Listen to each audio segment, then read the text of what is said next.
Welcome to Wizard.com. This is Ashwini, Maths tutor. Our question is, find the difference between the place value and face value of digit 4 in the numeral 2,176,453. Given number is 2,176,453. We know that face value of any number can be represented as the value of the digit itself.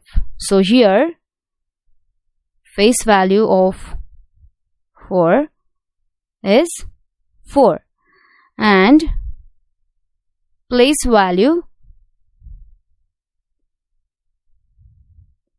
as 4 is at hundreds place, 4 is at here.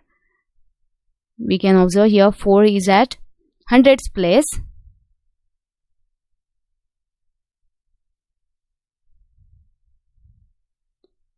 That is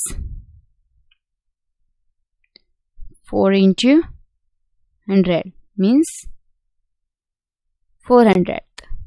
So the place value is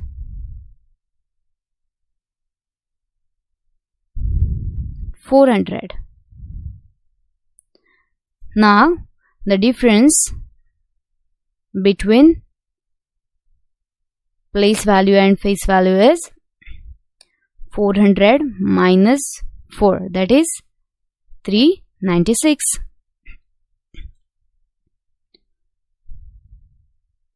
So, from available options, we have option C as 396.